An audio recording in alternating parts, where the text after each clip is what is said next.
The Lost World by Sir Arthur Conan Doyle. Chapter 16. A Procession. A Procession. I should wish to place upon record here our gratitude to all our friends upon the Amazon for the very great kindness and hospitality which was shown to us upon our return journey. Very particularly would I thank Senhor Penalosa and other officials of the Brazilian government for the special arrangements by which we were helped upon our way, and Senhor Pereira of Para, to whose forethought we owe the complete outfit for a decent appearance in the civilized world, which we found ready for us in that town.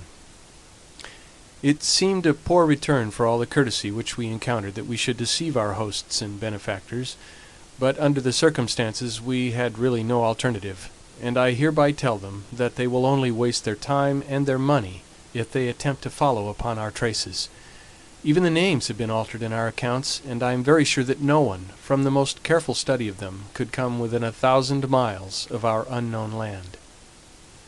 The excitement which had been caused through those parts of South America which we had to traverse was imagined by us to be purely local, and I can assure our friends in England that we had no notion of the uproar which the mere rumor of our experiences had caused through Europe.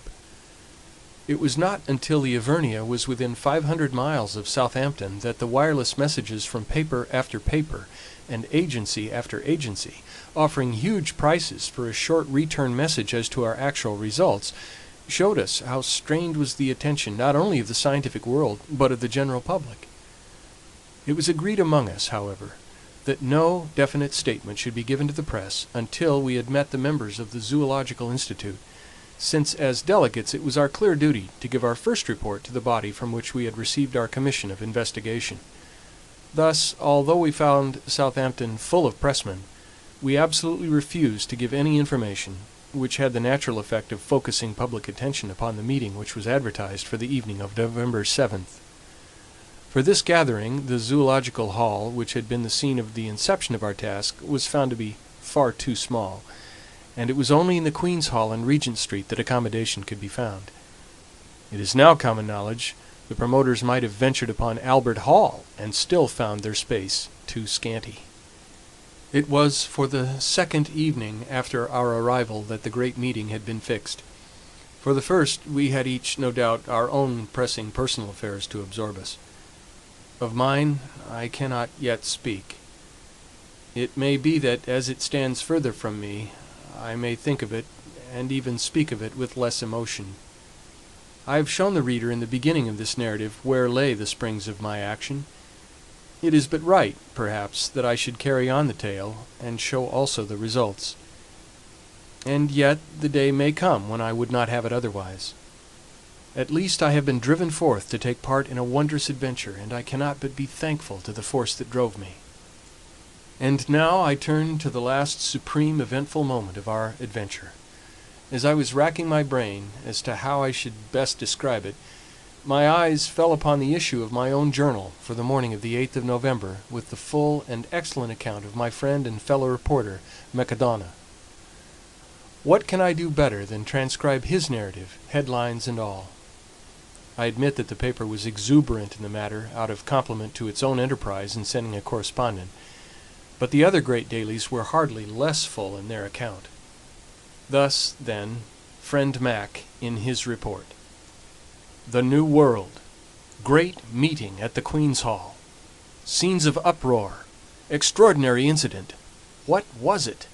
Nocturnal riot in Regent Street. Special. The much-discussed meeting of the Zoological Institute, convened to hear the report of the Committee of Investigation sent out last year to South America to test the assertions made by Professor Challenger as to the continued existence of prehistoric life upon that continent, was held last night in the Greater Queen's Hall, and it is safe to say that it is likely to be a red-letter date in the history of science, for the proceedings were of so remarkable and sensational a character that no one present is ever likely to forget them. Oh, brother scribe Macdona, what a monstrous opening sentence! The tickets were theoretically confined to members and their friends, but the latter is an elastic term, and long before 8 o'clock, the hour fixed for the commencement of the proceedings, all parts of the great hall were tightly packed. The general public, however, which most unreasonably entertained a grievance at having been excluded, stormed the doors at 7:45, after a prolonged melee in which several people were injured, including Inspector Scoble of Headquarter Division, whose leg was unfortunately broken. After this unwarrantable invasion, which not only filled every passage, but even intruded upon the space set apart for the press, it is estimated that nearly 5,000 people awaited the arrival of the travelers. When they eventually appeared, they took their places in front of a platform which already contained all the leading scientific men, not only of this country, but of France and of Germany.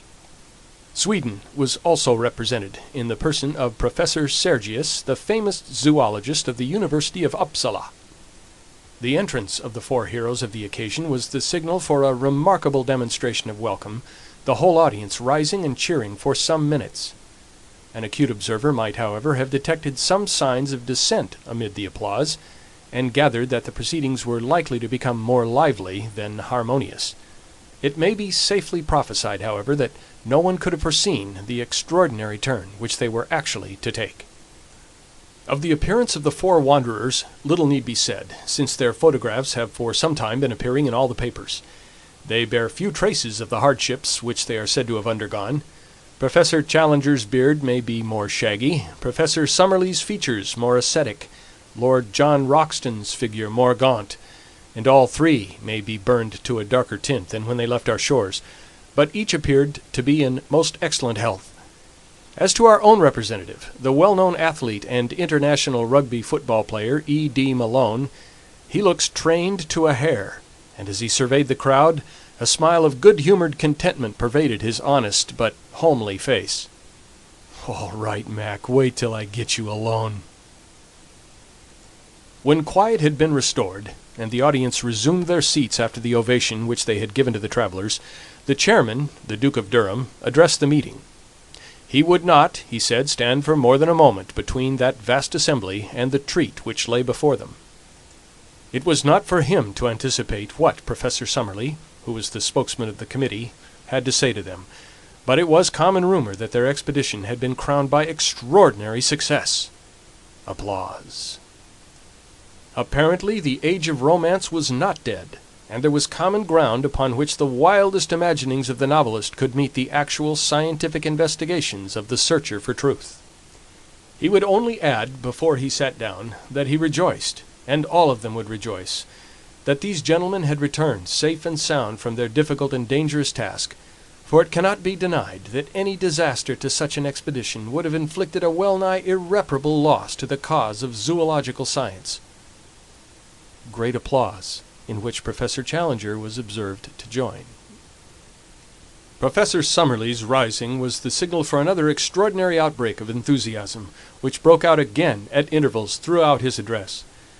That address will not be given in extenso in these columns, for the reason that a full account of the whole adventures of the expedition is being published as a supplement from the pen of our own special correspondent. Some general indications will therefore suffice. Having described the genesis of their journey, and paid a handsome tribute to his friend Professor Challenger, coupled with an apology for the incredulity with which his assertions, now fully vindicated, had been received, he gave the actual course of their journey, carefully withholding such information as would aid the public in any attempt to locate this remarkable plateau. Having described in general terms their course from the main river up to the time that they actually reached the base of the cliffs, he enthralled his hearers by his account of the difficulties encountered by the expedition in their repeated attempts to mount them, and finally described how they succeeded in their desperate endeavors, which cost the lives of their two devoted half-breed servants. This amazing reading of the affair was the result of Summerlee's endeavors to avoid raising any questionable matter at the meeting. Having conducted his audience in fancy to the summit, and marooned them there by reason of the fall of their bridge, the professor proceeded to describe both the horrors and the attractions of that remarkable land. Of personal adventures he said little, but laid stress upon the rich harvest reaped by science in the observations of the wonderful beast, bird, insect, and plant life of the plateau. Peculiarly rich in the Coleoptera and in the Lepidoptera, 46 new species of the one and 94 of the other had been secured in the course of a few weeks. It was, however, in the larger animals, and especially in the larger animals supposed to have been long extinct, that the interest of the public was naturally centered. Of these he was able to give a goodly list, but had little doubt that it would be largely extended when the place had been more thoroughly investigated. He and his companions had seen at least a dozen creatures, most of them at a distance, which corresponded with nothing at present known to science. These would in time be duly classified and examined. He instanced a snake, the cast skin of which, deep purple in color, was 51 feet in length, and mentioned a white creature, supposed to be mammalian, which gave forth well-marked phosphorescence in the darkness. Also a large black moth, the bite of which was supposed by the Indians to be highly poisonous. Setting aside these entirely new forms of life, the plateau was very rich in known prehistoric forms, dating back in some cases to early Jurassic times. Among these he mentioned the gigantic and grotesque Stegosaurus, seen once by Mr. Malone at a drinking place by the lake, and drawn in the sketchbook of that adventurous American who had first penetrated this unknown world. He described also the iguanodon and the pterodactyl, two of the first of the wonders which they had encountered. He then thrilled the assembly by some account of the terrible carnivorous dinosaurs, which had, on more than one occasion, pursued members of the party, and which were the most formidable of all the creatures which they had encountered. Thence he passed to the huge and ferocious bird, the phororhacus, and to the great elk which still roams upon this upland. It was not, however, until he sketched the mysteries of the central lake that the full interest and enthusiasm of the audience were aroused. One had to pinch oneself to be sure that one was awake, as one heard this sane and practical professor, in cold, measured tones, describing the monstrous three-eyed fish lizards and the huge water snakes which inhabit this enchanted sheet of water. Next, he touched upon the Indians, and upon the extraordinary colony of anthropoid apes, which might be looked upon as an advance upon the Pithecanthropus of Java, and as coming therefore nearer than any known form to that hypothetical creation, the missing link. Finally, he described, amongst some merriment, the ingenious but highly dangerous aeronautic invention of Professor Challenger, and wound up a most memorable address by an account of the methods by which the committee did at last find their way back to civilization. It had been hoped that the proceedings would end there, and that a vote of thanks and congratulation, moved by Professor Sergius of Uppsala University, would be duly seconded and carried. But it was soon evident that the course of events was not destined to flow so smoothly. Symptoms of opposition had been evident from time to time during the evening, and now Dr. James Illingworth of Edinburgh rose in the centre of the hall. Dr. Illingworth asked whether an amendment should not be taken before a resolution. The chairman: "Yes, sir, if there must be an amendment." Dr. Illingworth: "Your Grace, there must be an amendment." The chairman: "Then let us take it at once." Professor Summerlee, springing to his feet: "Might I explain, Your Grace, that this man is my personal enemy ever since our controversy in the Quarterly Journal of Science as to the true nature of Bathybius?" The chairman: "I fear I cannot go into personal matters. Proceed." Dr. Illingworth was imperfectly heard in part of his remarks on account of the strenuous opposition of the friends of the explorers. Some attempts were also made to pull him down. Being a man of enormous physique, however, and possessed of a very powerful voice, he dominated the tumult and succeeded in finishing his speech. It was clear from the moment of his rising that he had a number of friends and sympathizers in the hall, though they formed a minority in the audience. The attitude of the greater part of the public might be described as one of attentive neutrality. Dr. Illingworth began his remarks by expressing his high appreciation of the scientific work both of Professor Challenger and of Professor Summerlee. He much regretted that any personal bias should have been read into his remarks, which were entirely dictated by his desire for scientific truth. His position, in fact, was substantially the same as that taken up by Professor Summerlee at the last meeting. At that last meeting, Professor Challenger had made certain assertions which had been queried by his colleague. Now this colleague came forward himself with the same assertions and expected them to remain unquestioned. Was this reasonable? Yes, no, and prolonged interruption, during which Professor Challenger was heard from the press box to ask leave from the chairman to put Dr. Illingworth into the street. A year ago, one man said certain things. Now 4 men said other and more startling ones. Was this to constitute a final proof where the matters in question were of the most revolutionary and incredible character? There had been recent examples of travelers arriving from the unknown with certain tales which had been too readily accepted. Was the London Zoological Institute to place itself in this position? He admitted that the members of the committee were men of character, but human nature was very complex. Even professors might be misled by the desire for notoriety. Like moths, we all love best to flutter in the light. Heavy game shots like to be in a position to cap the tales of their rivals, and journalists were not averse from sensational coups, even when imagination had to aid fact in the process. Each member of the committee had his own motive for making the most of his results. Shame! Shame! He had no desire to be offensive. You are! And interruption. The corroboration of these wondrous tales was really of the most slender description. What did it amount to? Some photographs. Was it possible that in this age of ingenious manipulation, photographs could be accepted as evidence? What more? We have a story of a flight and a descent by ropes which precluded the production of larger specimens.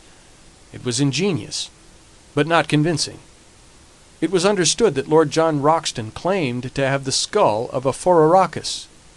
He could only say that he would like to see that skull. Lord John Roxton. Is this fellow calling me a liar? Uproar. The chairman. Order! Order! Dr. Illingworth, I must direct you to bring your remarks to a conclusion and to move your amendment. Dr. Illingworth. Your Grace, I have more to say, but I bow to your ruling. I move, then, that while Professor Summerlee be thanked for his interesting address, the whole matter shall be regarded as non-proven, and shall be referred back to a larger and possibly more reliable committee of investigation. It is difficult to describe the confusion caused by this amendment. A large section of the audience expressed their indignation at such a slur upon the travelers by noisy shouts of dissent and cries of "Don't put it! Withdraw! And turn him out!" On the other hand, the malcontents, and it cannot be denied that they were fairly numerous, cheered for the amendment with cries of "Order! Chair! And fair play!" A scuffle broke out in the back benches, and blows were freely exchanged among the medical students who crowded that part of the hall. It was only the moderating influence of the presence of large numbers of ladies which prevented an absolute riot. Suddenly, however, there was a pause, a hush, and then complete silence. Professor Challenger was on his feet. His appearance and manner are peculiarly arresting, and as he raised his hand for order, the whole audience settled down expectantly to give him a hearing. It will be within the recollection of many present, said Professor Challenger, that similar foolish and unmannerly scenes marked the last meeting at which I have been able to address them. On that occasion, Professor Summerlee was the chief offender, and though he is now chastened and contrite, the matter could not be entirely forgotten. I have heard tonight similar but even more offensive sentiments from the person who just sat down, and though it is a conscious effort of self-effacement to come down to that person's mental level, I will endeavor to do so, in order to allay any reasonable doubt which could possibly exist in the minds of anyone. Laughter and interruption. I need not remind this audience that, though Professor Summerlee, as head of the Committee of Investigation, has been put up to speak tonight, still it is I who am the real prime mover in this business, and that it is mainly to me that any successful result must be ascribed. I have safely conducted these 3 gentlemen to the spot mentioned, and I have, as you have heard, convinced them of the accuracy of my previous account. We had hoped that we should find upon our return that no one was so dense as to dispute our joint conclusions. Warned, however, by my previous experience, I have not come without such proofs as may convince a reasonable man. As explained by Professor Summerlee, our cameras have been tampered with by the ape-men when they ransacked our camp, and most of our negatives ruined." Jeers, laughter, and "Tell us another!" from the back. "I have mentioned the ape-men, and I cannot forbear from saying that some of the sounds which now meet my ears bring back most vividly to my recollection my experiences with those interesting creatures." Laughter. In spite of the destruction of so many invaluable negatives, there still remains, in our collection, a certain number of corroborative photographs showing the conditions of life upon the plateau. Did they accuse them of having forged these photographs? A voice. "Yes," and considerable interruption, which ended in several men being put out of the hall. The negatives were open to the inspection of experts. But what other evidence had they? Under the condition of their escape, it was naturally impossible to bring a large amount of baggage, but they had rescued Professor Summerlee's collection of butterflies and beetles containing many new species. Was this not evidence? Several voices. "No!" "Who said no?" Dr. Illingworth, rising. "Our point is that such a collection might have been made in other places than a prehistoric plateau." Applause. Professor Challenger. "No doubt, sir, we have to bow to your scientific authority, although I must admit that the name is unfamiliar. Passing, then, both the photographs and the entomological collection, I come to the varied and accurate information which we bring with us upon points which have never before been elucidated. For example, upon the domestic habits of the pterodactyl." A voice. "Bosh!" An uproar.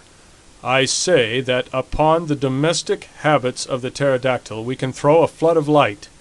I can exhibit to you from my portfolio a picture of that creature taken from life, which would convince you—" Dr. Illingworth. "No picture could convince us of anything."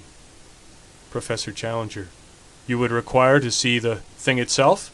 Dr. Illingworth. "Undoubtedly." Professor Challenger.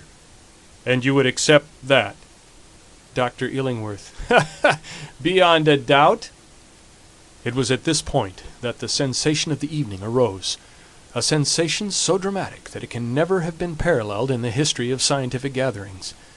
Professor Challenger raised his hand in the air as a signal, and at once our colleague, Mr. E.D. Malone, was observed to rise and to make his way to the back of the platform. An instant later he reappeared in company of a gigantic negro, the two of them bearing between them a large square packing case. It was evidently of great weight, and was slowly carried forward and placed in front of the professor's chair. All sound had hushed in the audience, and everyone was absorbed in the spectacle before them.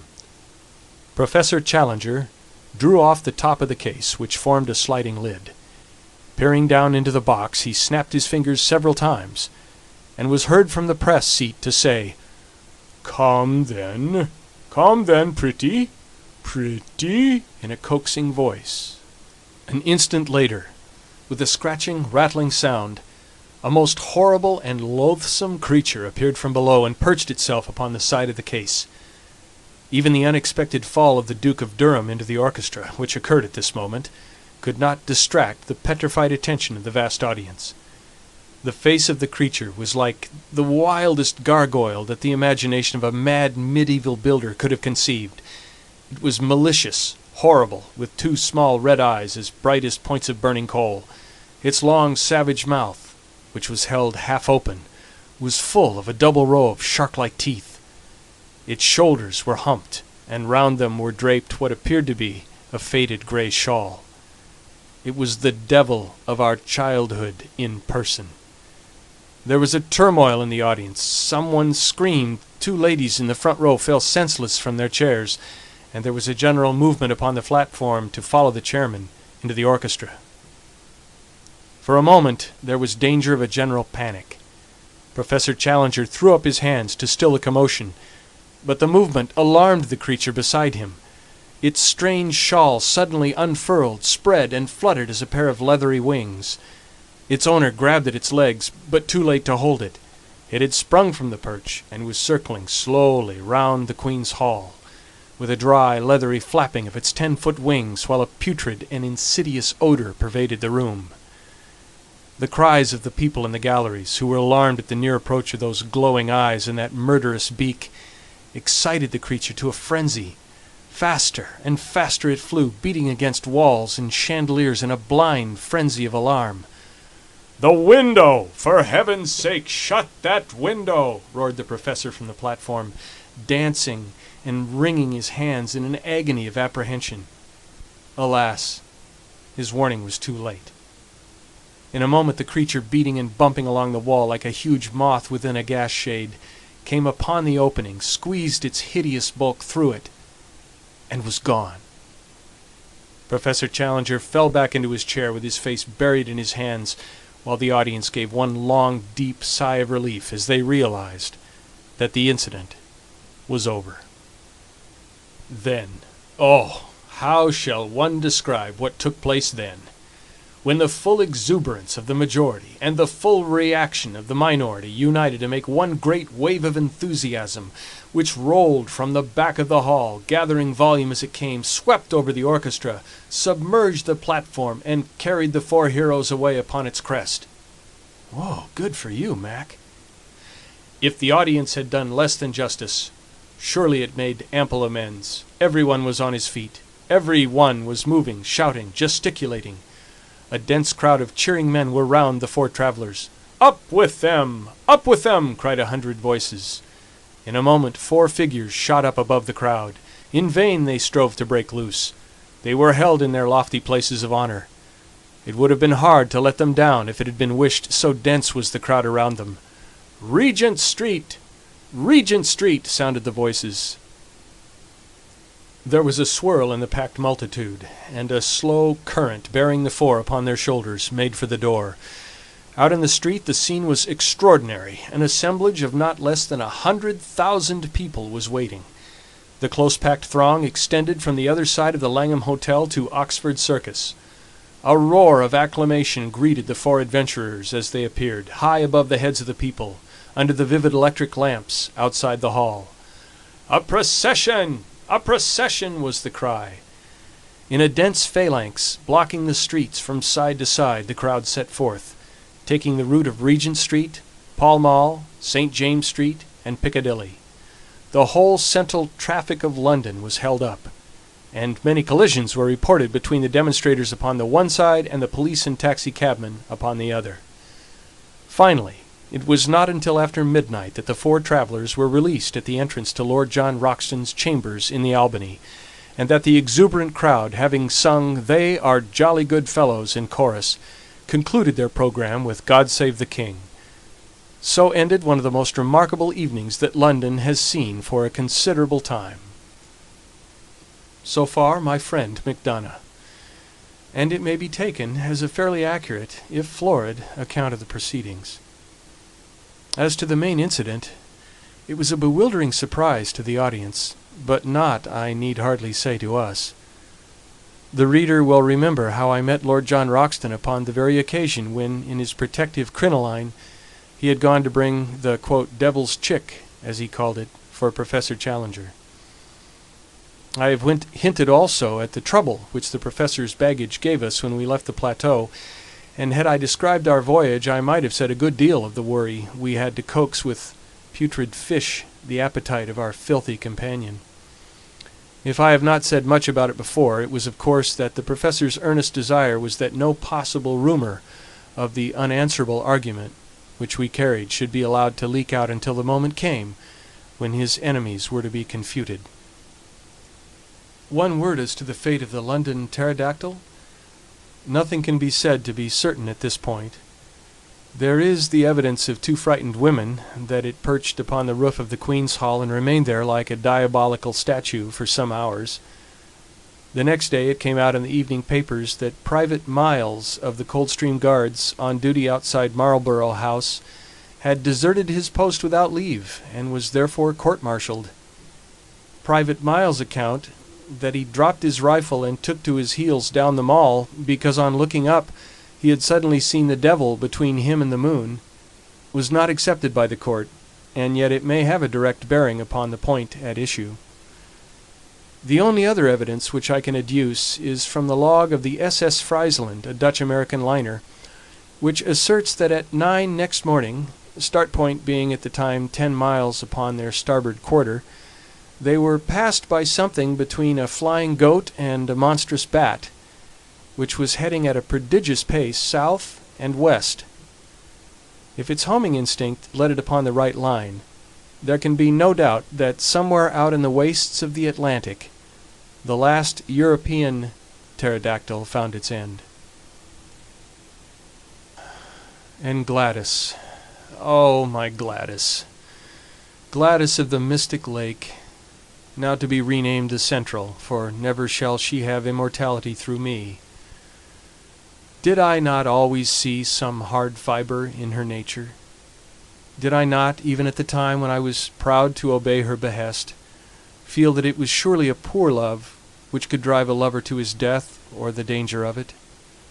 Did I not, in my truest thoughts, always recurring and always dismissed, see past the beauty of the face, and peering into the soul discern the twin shadows of selfishness and of fickleness glooming at the back of it? Did she love the heroic and the spectacular for its own noble sake, or was it for the glory which might, without effort or sacrifice, be reflected upon herself? Or are these thoughts the vain wisdom which comes after the event? It was the shock of my life. For a moment it had turned me to a cynic.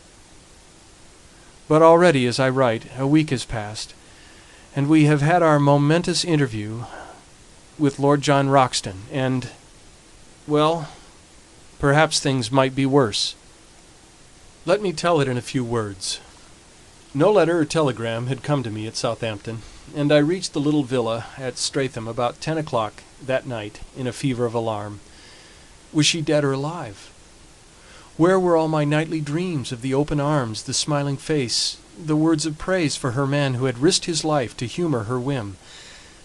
Already I was down from the high peaks and standing flat-footed upon earth. Yet some good reasons given might still lift me to the clouds once more. I rushed down the garden path, hammered at the door, heard the voice of Gladys within, pushed past the staring maid, and strode into the sitting-room.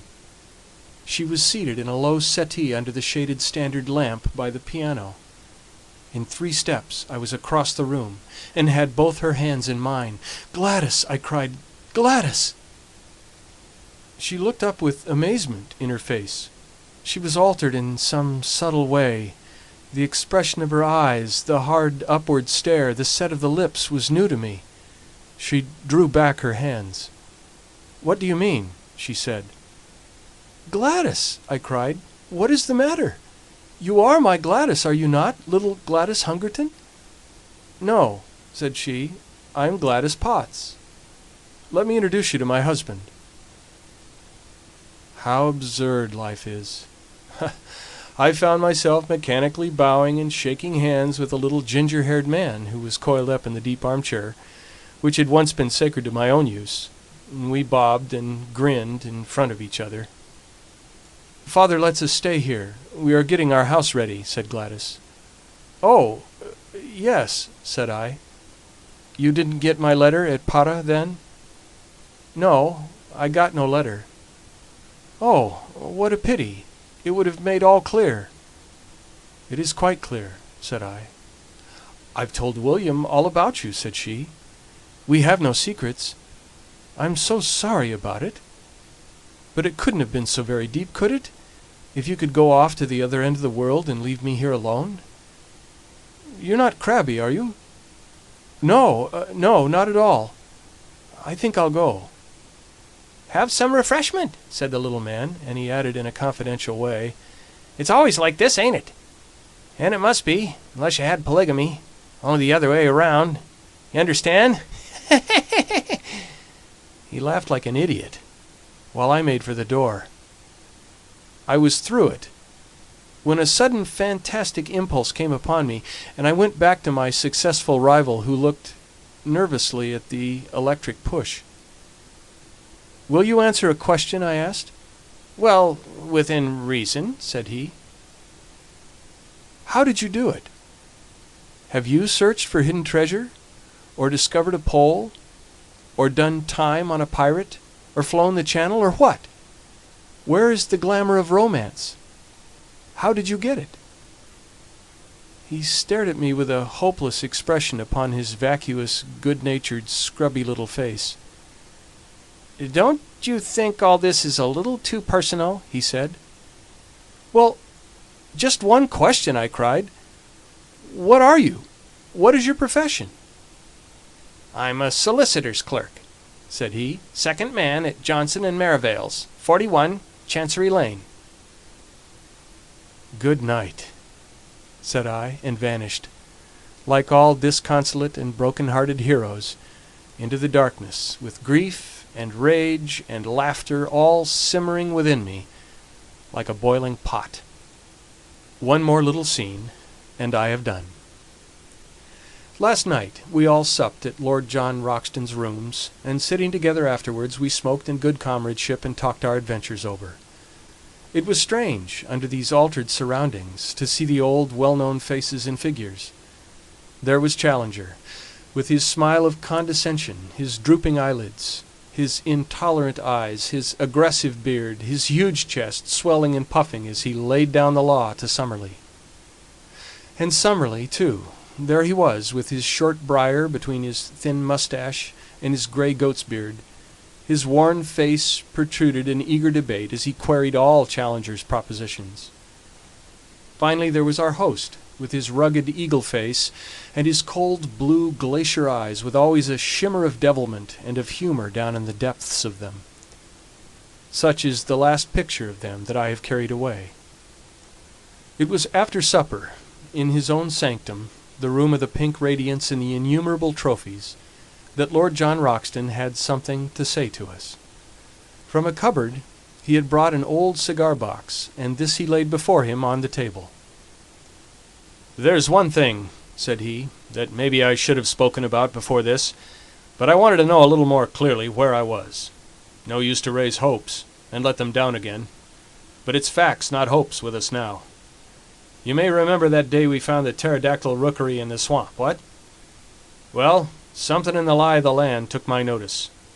Perhaps it has escaped you, so I will tell you. It was a volcanic vent full of blue clay." The professors nodded. "Well, now, in the whole world I've only had to do with one place that was a volcanic vent full of blue clay. That was the great De Beers diamond mine of Kimberley, what? So you see, I got diamonds into my head. I rigged up a contraption to hold off those stinking beasts, and I spent a happy day there with a spud. This is what I got." He opened the cigar-box, and tilting it over, he poured about 20 or 30 rough stones, varying from the size of beans to that of chestnuts, on the table. "Perhaps you think I should have told you then. Well, so I should. Only I know there are a lot of traps for the unwary, and that stones may be of any size, and yet of little value where colour and consistency are clean off.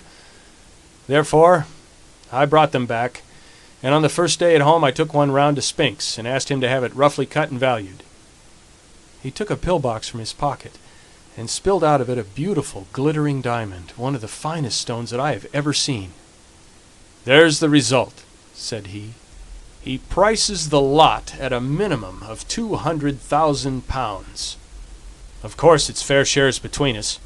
I won't hear of anything else. Well, Challenger, what will you do with your 50,000? "If you really persist in your generous view," said the professor, "why, I should found a private museum, which has long been one of my dreams." "And you, Summerlee?" "I would retire from teaching, and so find time for my final classification of the chalk fossils." "I'll use my own," said Lord John Roxton, "in fitting a well-formed expedition and having another look at the dear old plateau.